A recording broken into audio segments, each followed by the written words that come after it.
Hello friends, welcome. और आज के इस वीडियो में हम पढ़ने वाले हैं मोनोपोली में profit maximisation. Monopoly is an imperfect competition and profit maximisation का मतलब होता है एक ऐसा पॉइंट, एक ऐसा यूनिट ऑफ प्रोडक्शन जिससे ज़्यादा अगर प्रोड्यूस किया जाए तो भी आपको प्रॉफिट कम मिलेगा, और जिससे अगर कम प्रोड्यूस किया जाए तो भी प्रॉफिट कम हो जाएगा। ठीक है, I would like to give you an example. Suppose आप एक प्रोड्यूसर हैं और आपने किसी कमोडिटी का 5 यूनिट प्रोड्यूस किया, फिर 10 यूनिट प्रोड्यूस किया और फिर 15 यूनिट प्रोड्यूस किया।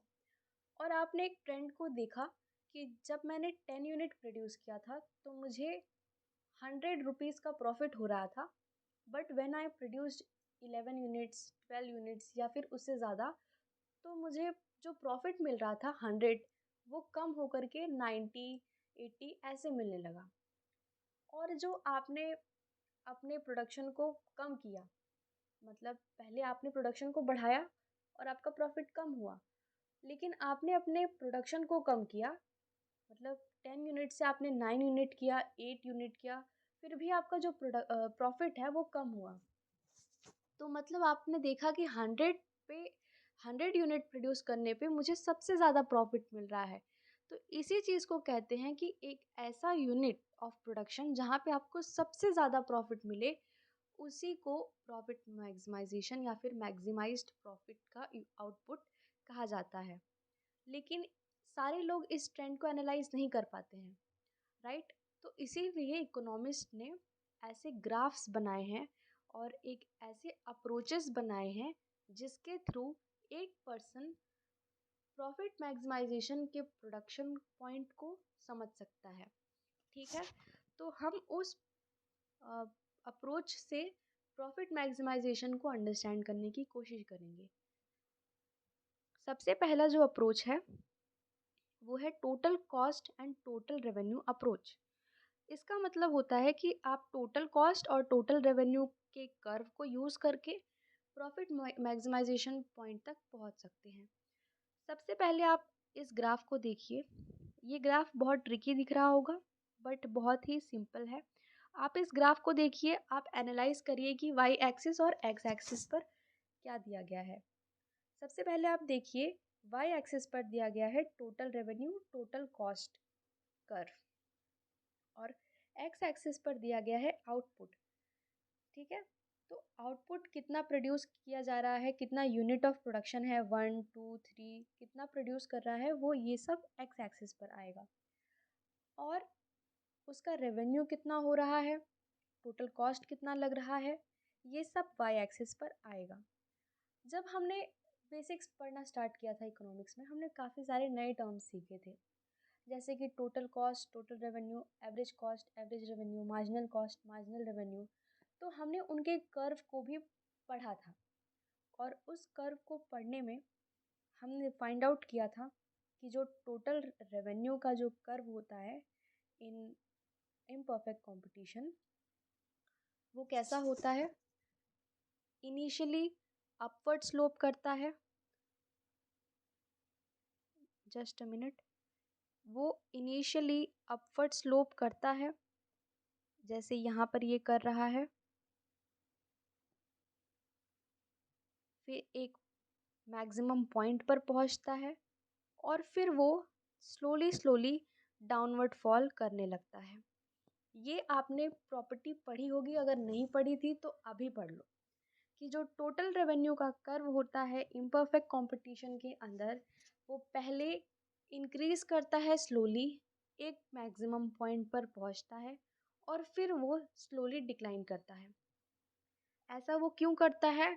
इसलिए नहीं क्योंकि उसका मन करता है, बल्कि इसलिए क्योंकि हमारे जो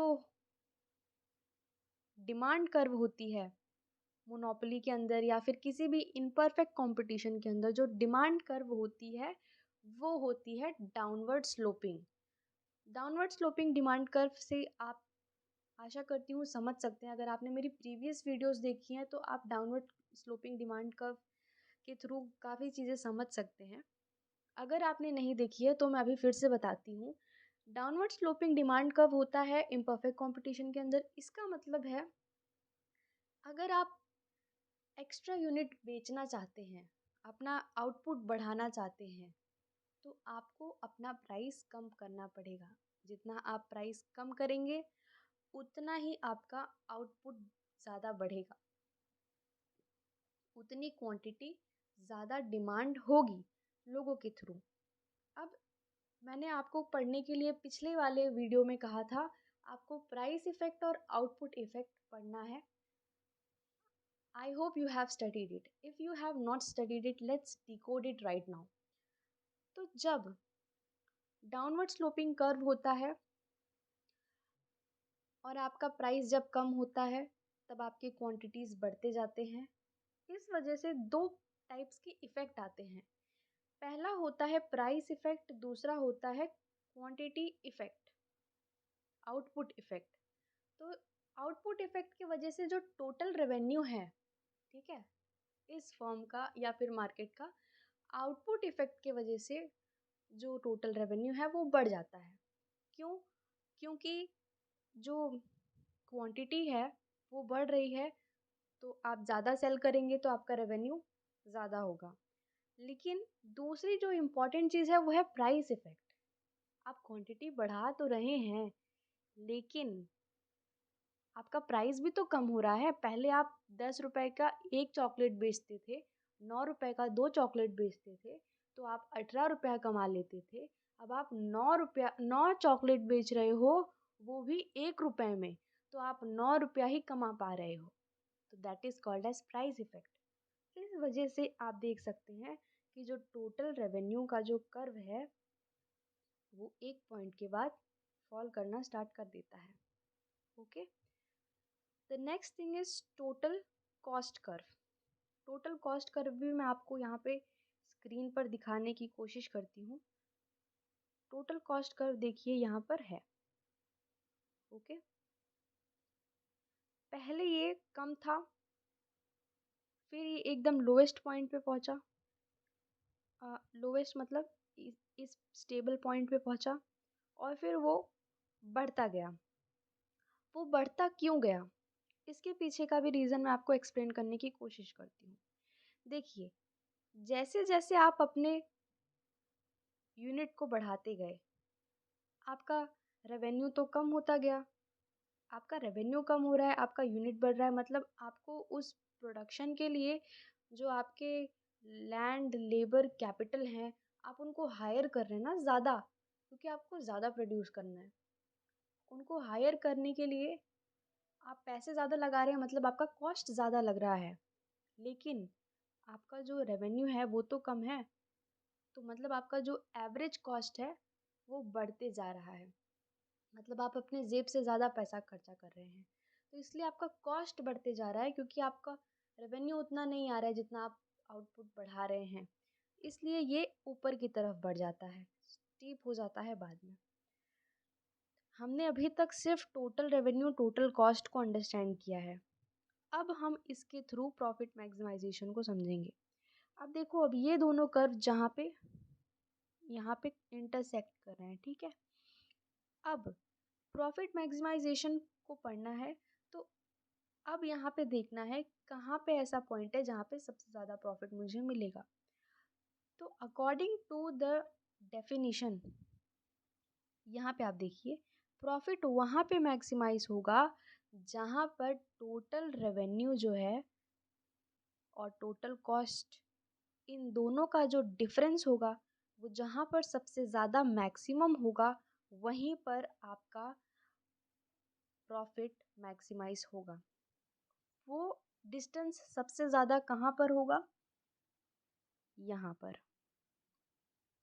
अब मैं आपको दो चीज़ और इम्पोर्टेंट बताना चाहती हूँ। पता कैसे चलेगा कि कौन सी जगह पे सबसे ज़्यादा डिस्टेंस है? डिस्टेंस को पता करने के लिए मैथ्स में आपने आई थिंक पढ़ा ही होगा कि डिस्टेंस फाइंड आउट करने के लिए किसी दो चीज़ के बीच में हम कौन सा साइड लेते हैं, कौन सा डिस्टेंस लेते हैं। ऐसा डिस्टेंस ना जिस जो हम परपेंडिकुलरली ड्रॉ करते हैं। स्लांटिंग लाइन अगर ड्रॉ करेंगे दो लाइंस के बीच में, तो हम उसके बीच का डिस्टेंस नहीं फाइंड आउट कर सकते हैं। तो अगर हमें डिस्टेंस फाइंड आउट करना है तो हमें सबसे पहले यहाँ पे परपेंडिकुलर लाइन ड्रॉ करनी पड़ेगी। अब मैंने इन दोनों के बीच में परपेंडिकुलर लाइन ड्रॉ कर दिया, यही मेरा डिस्टेंस है। और मेन बात क्या है कि इस पॉइंट पे एक टेंजेंट जाएगा और इस पॉइंट पे एक टेंजेंट जाएगा, ठीक है। इस पॉइंट पे और इस पॉइंट पे टेंजेंट जाएगा, और जहाँ पे ये दोनों पैरेलल होंगे वहीं पर तो एक परपेंडिकुलर डिस्टेंस बनेगा। ओके, तो इन दोनों के, ये दोनों पैरेलल होंगे, यहाँ पे एक परपेंडिकुलर लाइन होगा, यही होगा maximum distance. This will be the point where profit will be maximum. उसके नीचे एक और भी बहुत अच्छा कर्व बनाया गया है जिसे हम कहते हैं प्रॉफिट कर्व, ठीक है। अब ये जो इन दोनों के इंटरेक्शन से जो भी प्रॉफिट बन रहा है उसका कर्व यहाँ नीचे बताया गया है। पहले प्रॉफिट इंक्रीज करता रहता है, फिर वो एक स्टेबल पॉइंट पे पहुँचता है, लेकिन जैसे जैसे आप अपने यूनिट ऑफ प्रोडक्शन को इंक्रीज करते हैं, क्वांटिटी को Q से Q2 पर, आपका प्रॉफिट जो है कम होते जाता है। मतलब एक ऐसा पॉइंट जहाँ पर प्रॉफिट सबसे ज़्यादा है उसी को हम कहते हैं मैक्सिमाइजेशन ऑफ प्रॉफिट। अगर आप उससे कम या फिर उससे ज़्यादा प्रोड्यूस करेंगे आपका प्रॉफिट कम हो जाएगा, ठीक है। यही सारी बातें यहाँ पे लिखी गई है। You can pause the video and read it for your reference. और यहाँ पे मैंने आपको एक्सप्लेन किया है कि ये जो टेंजेंट है इन पॉइंट्स के बीच में, ये जो सबसे हाईएस्ट प्रॉफिट यील्डिंग आउटपुट है, वहाँ पे जो आपको टोटल कॉस्ट और टोटल रेवेन्यू के कर्व पे जो आपको कोऑर्डिनेट्स मिलेंगे उन दोनों के बीच में, वहाँ पे जब आप एक टेंजेंट ड्रॉ करेंगे उन दोनों पॉइंट्स पर तो वो दोनों आपस में पैरेलल होंगे। अब हम देखेंगे marginal revenue and marginal cost approach. ये भी बहुत ही इम्पॉर्टेंट टॉपिक है, एक इम्पॉर्टेंट अप्रोच है। मैंने आपको बताया प्रॉफिट मैक्सिमाइजेशन मतलब एक ऐसा पॉइंट जहाँ सबसे ज़्यादा प्रॉफिट मिल रहा है, ठीक है। अब पता कैसे करेंगे कि मान लो मैं ही एक बिजनेसमैन हूँ या फिर आप ही एक बिजनेसमैन हो, अब आप पता कैसे करोगे कि मैं कितना प्रोड्यूस करूँ जहाँ मुझे सबसे ज़्यादा प्रॉफिट हो। तो आपको मैंने कहा कि इकोनॉमिस्ट ने आप लोगों के लिए दो अप्रोचेस बनाए हैं, total revenue and total cost approach and marginal revenue and marginal cost approach, जिसमें से हमने total revenue total cost curve का यूज़ करके प्रॉफिट मैक्सिमाइजेशन पॉइंट को कैसे निकालना है वो देख लिया। अब हम मार्जिनल कॉस्ट और मार्जिनल रेवेन्यू का यूज़ करेंगे। ओके, तो मार्जिनल रेवेन्यू और मार्जिनल कॉस्ट कर्व का जो कॉन्सेप्ट है यहाँ पर बहुत ही सिंपल है। वो ये है कि जहाँ पर आपका मार्जिनल रेवेन्यू और मार्जिनल कॉस्ट इक्वल हो जाए वहीं पर आपका प्रॉफिट मैक्सिमाइज हो जाएगा। ये कोई नई बात नहीं है, इस बात को हमने पिछले वाले कर्व में पढ़ लिया है लेकिन आपने ध्यान नहीं दिया है। चलो वापस चलते हैं पिछले वाले कर्व पर। पिछले वाले कर्व पे आप देखिए, यहाँ पर टोटल रेवेन्यू है और टोटल कॉस्ट है, और पॉइंट ए और पॉइंट बी और पॉइंट क्यू एक सीधे लाइन पे है, और इन पॉइंट्स पे हमें क्या मिला, सबसे ज़्यादा प्रॉफिट। और ये दोनों क्या हैं, आपस में पैरेलल, इनके टेंजेंट्स, यहाँ पे हमने जो टेंजेंट ड्रॉ किया वो पैरेलल हैं। लेकिन आप एक बात भूल गए कि अगर आपने पॉइंट ए पर कोई टेंजेंट ड्रॉ किया जो स्लोप है, ठीक है, slope of total revenue curve is nothing but marginal revenue, समझ में आया। और यहाँ पर slope of total cost is nothing but marginal cost. और मैथ्स में आपने 9th-10th में तो पढ़ा ही होगा कि पैरेलल लाइंस के स्लोप क्या होते हैं, इक्वल होते हैं। अब ये जो टेंजेंट्स हैं ये पैरेलल हैं, मतलब इनके स्लोप्स क्या हैं, इक्वल हैं। और इनके स्लोप्स क्या हैं, एक का स्लोप है मार्जिनल रेवेन्यू और एक का स्लोप है marginal cost. Slope is equal, it means marginal revenue marginal cost is equal. तो इसी पॉइंट से हमने यहाँ पे डिराइव किया ना, एक ऐसा पॉइंट जहाँ पे marginal cost is equal to marginal revenue is nothing but the point where your profit is maximised. So I hope ये आप समझ गए। इसमें कुछ भी नया नहीं है, इसमें बस वही बात है जो ऊपर दिया गया है, but in different mathematical terms. आगे मूव करते हैं, इसी बात को लिखित रूप में देख लेते हैं क्योंकि आपको फिर विश्वास हो जाएगा कि आपने पढ़ लिया है।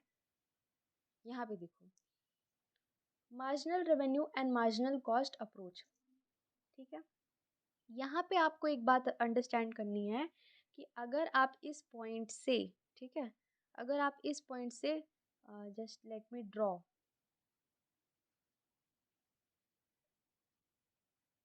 अगर आप इस पॉइंट से प्रॉफिट मैक्सिमाइजेशन के पॉइंट से लेफ्ट साइड मूव करेंगे या राइट साइड मूव करेंगे, आपका प्रॉफिट कम होते जाएगा।